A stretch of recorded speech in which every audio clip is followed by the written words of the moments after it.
I call the member for Solomon. Thank you, Mrs Deputy Speaker, and thank you for the opportunity to speak about the Military Rehabilitation and Compensation Amendment Bill for 2011. The primary purpose of this bill is to amend the Military Rehabilitation and Compensation Act 2004 relating to payment of certain allowances to war widows. This is necessary as a result of unintended consequences of the government's changes to pensions as part of the Harmer Review, which amended legislation in 2009. The Act provides compensation and other benefits for current and former members of the Australian Defence Force who suffer an injury or disease due to service on or 1st of July 2004. It also provides for the dependents of members whose deaths were the result of an injury or disease due to service on or after the 1st of July 2004. The bill ensures that wholly dependents of a deceased Defence Force member or former member will be eligible to receive the MERCA supplement, and duplicate payments of MERCA supplement to persons who are entitled to equivalent payments under a different Act are prevented. Mrs Deputy Speaker, I acknowledge that this bill could potentially affect 105 war widow pensioners in my electorate of Solomon, who were current clients of the Department of Veterans Affairs as of the 1st of October 2010. However, Mrs Deputy Speaker, it is important to note that while it is largely a housekeeping bill, it will ensure that the benefits are not paid to those who are not entitled to them under this Act, and as a result will no longer have the potential to be in debt to the Commonwealth. Mrs Deputy Speaker, another Veterans Affairs issue that the Parliament will soon be debating, well, I understand it's debating at the moment, is the Coalition's military superannuation reform legislation. This bill is currently before the Senate and will improve the indexation of Defence Force retirement and death benefits and DFRB superannuation pensions from the 1st of July this year. Mrs Deputy Speaker, I'm pleased to say that this will mean eligible superants aged 55 and over on the 1st of July 2011 will have their military superannuation pensions indexed in the same way as Australian government income support pensions such as the service pension. This is the single biggest issue in the veterans and ex-service community and has been long called for and has the full support of the ex-service community. Mrs Deputy Speaker, may I remind the other members here in today that the Coalition remains the only party in the Parliament committed to military superannuation reform. So, Mrs Deputy Speaker, I take this opportunity to call on all parties in this Parliament, and in particular the Labor Party, to support this legislation when it is debated in this House. Mrs Deputy Speaker, the Coalition welcomes the release of the review of the military compensation arrangements which were publicly released on March the 18th. It should be noted, however, that this review is some 12 months late. Nevertheless, this is a significant review into a new and complex piece of legislation.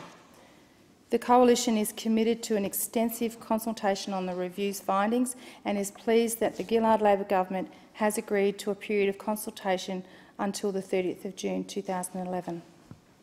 During this consultation, the Coalition endeavours to liaise with key stakeholders in the service, ex-service and veteran community about the recommendations in the review of the military compensation arrangements.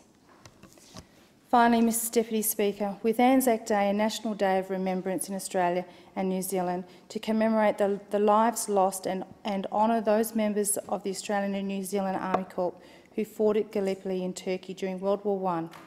Under 5 weeks away, it's a very timely welcome to the 11th hour rescue package of the Australian War Memorial. This is despite the fact, Mrs Deputy Speaker, that the government had to be dragged kicking and screaming into making an announcement which is an absolute utter disgrace. You may laugh, Member for Lingiari, but we know what was going on behind the scenes. The $25 million commitment from the Coalition to refurbish the World War I galleries is yet to be matched by the Gillard Labor government. Mrs Speaker, as members of this place should be aware, the Australian War Memorial combines a shrine, a world-class museum and an extensive archive. The memorial's purpose is to commemorate the sacrifice of those Australians who have died in war. Its mission is to assist Australians to remember, interpret and understand the Australian experience of war and its enduring impact on the Australian society. Mr Speaker, this is a very important part of our history. The Coalition will therefore be looking for a firm financial commitment from this government in this year's budget to complete the redevelopment ahead of the Anzac Centenary in 2015. Mrs Deputy Speaker, I have earlier this year in the House mentioned about the commemorative services held to mark the 69th anniversary of the bombing of Darwin. The bombings are a very significant part of the history of Darwin, the Northern Territory and indeed Australia. Like Anzac Day, these commemorations have enormous significance for those who were in Darwin during the air raids, today's Territorians and Australian Defence Force personnel past and present. I hope that this government will ensure that there is appropriate funding in the budget for the 70th anniversary of the bombing of Darwin. It will also be useful if this event was included in our national curriculum, as it is an important historical event that all students should be aware of. The seat of Solomon, Mrs Deputy Speaker, encompasses a number of Australian Defence Force military bases, with many personnel currently serving overseas. I feel that these issues are very important to my constituents, as one day these defence personnel will be veterans themselves. The Larrakia Barracks, which incorporates HMAS Coonawarra, is the main base for the Australian Defence Force in the Northern Territory. HMAS Coonawarra is a Royal Navy base which is home to 12 fleet units of the Royal Australian Navy and located in the city of Darwin itself. The RAF base Darwin is the Royal Australian Air Force base, which shares its runway with the Darwin International Airport. Robinson Barracks is one of the major Australian Army bases, which is located in the outer suburb of Holtz. It is home to the 1st Brigade and the 1st Aviation Regiment. Mrs Deputy Speaker, I remind you and those members here that many of my defence constituents are currently serving overseas, and that is important that this government ensure that it looks after these defence personnel both during their service and also after their service to this wonderful country. In conclusion, Mrs Deputy Speaker, the Coalition supports this bill. Like my colleague, the member for Fadden, mentioned earlier in this place, the Coalition is committed to Australian veterans. This commitment is unlike that of the current Labor government, who in 2007 and again in 2010 committed to fair indexation of taxes and also committed to Australian veterans. Thank you, Madam Deputy Speaker.